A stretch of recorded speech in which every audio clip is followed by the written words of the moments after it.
Hey, time for another episode of Building Digital Products with Tim and Sophie. I'm Tim, and here's Sophie. Good girl. So I'm just going to address the elephant in the room before we even get started, because I know you're all going to be wondering what I've got. So there's the rest of the shirt, just so you can stop wondering. Okay. So today I want to talk about jobs to be done, or value propositions. So yesterday in our last episode, we talked about personas. This is the question of who are we trying to help, who are we trying to serve. Today I want to get into the question of what do they want? What do they need? I think a lot of times we try to use our own just experience in the world to identify some of those needs, which can be a great starting point, definitely.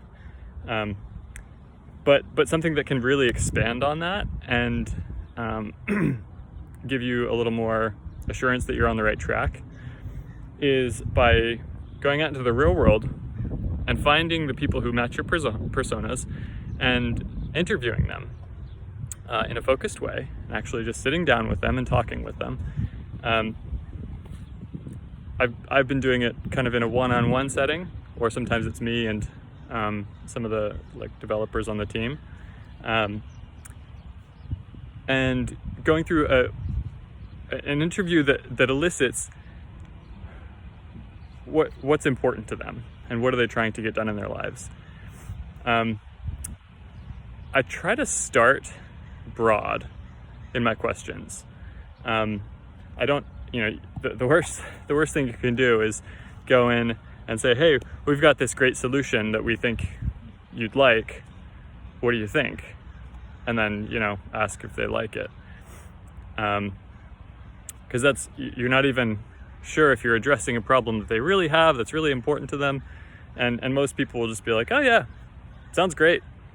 Your solution looks nice and everything. They give you some nice feedback or whatever.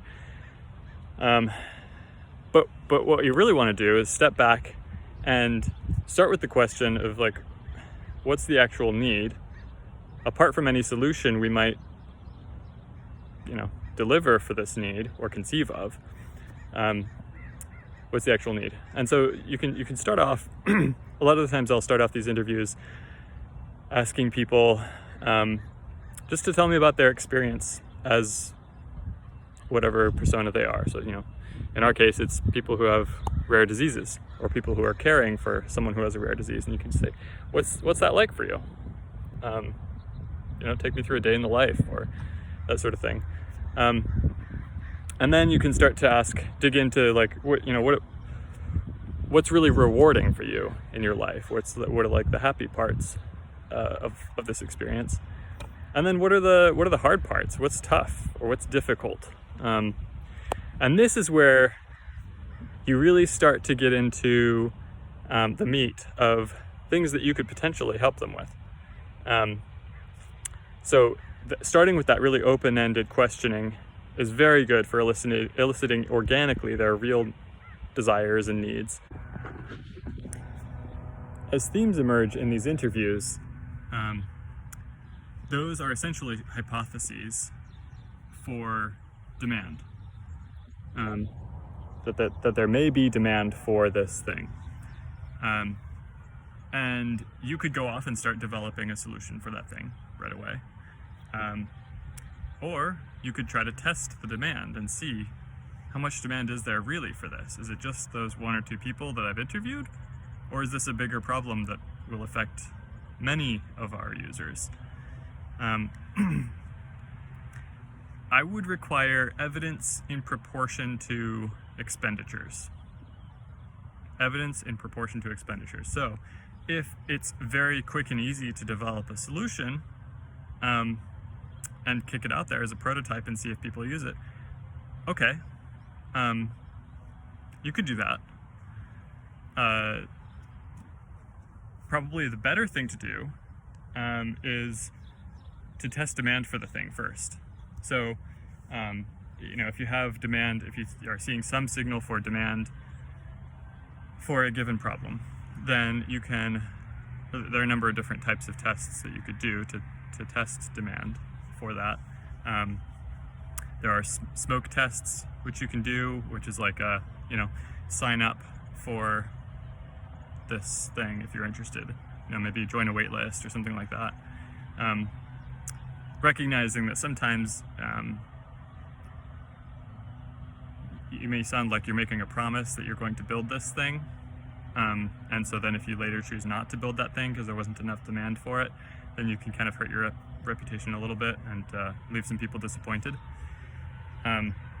So there's a little risk in using that type of a test. A way that we're approaching this is we're taking, in our product, we're going to have a number of analytical tools that people can use to try to derive insights from the social media data about their rare disease or some aspect of management. And so we're going to have a gallery where people can look through and choose their tools, which ones they want to add to their dashboard. And in that gallery, we'll have not just tools that have already been developed and are available for people to use, we'll also have tools that are proposed. Something that we're not even proposing a specific solution yet, we're just saying, here's a problem we're thinking about solving, and then give people the chance to upvote or or something like that, provide some sort of signal that this is something that they're interested in, a problem they're interested in having us solve. And then when we see enough signal from that to show some demand, that'll help us prioritize what to put into our development queue next. And then we start developing on it. And even while we're developing, we can continue to gauge the demand for something. For example, we can put on, now that we've committed to building it, we're starting to build it, we can put a join waitlist button there instead of a like button. And so then people can actually sign up on the waitlist for it so that way they're notified when the tool becomes available. But it also gives us kind of a continuous real-time gauge of what would people actually use, which is a little different than what would they be willing to put a like or a upvote or something on. But what would they actually want to add to their dashboard? So that gives us a closer and more refined look at demand for the given tool. And then once the tool is developed, we can monitor how many people are actually adding it to their dashboard and how many keep it on their dashboard. And if we find that people just aren't using it much, then maybe we stop supporting that particular tool and focus, and that gives us the opportunity to focus in other places. And conversely, if people are using a tool a lot and it's like a core function or feature, then we make sure that the experience around that tool is really optimized. So that's how you can act on some of the demand hypotheses that arise during the interview process, where you're trying to find out what jobs people have to be done. And notice we're trying to go as early as possible to test demand before we even start developing solutions. Because once you start developing solutions, now you have questions of usability. And do people dislike your thing because it's just not very usable, or it's ugly or something like that? Or is it because they actually didn't even have that problem in the first place? So testing demand first, separate from your solutions, gives you a real clear signal of, is there demand for this problem? And then you can later test usability separately and see and try to optimize around usability. So that's sort of the next step I would take after doing some of these interviews is craft some of these demand experiments.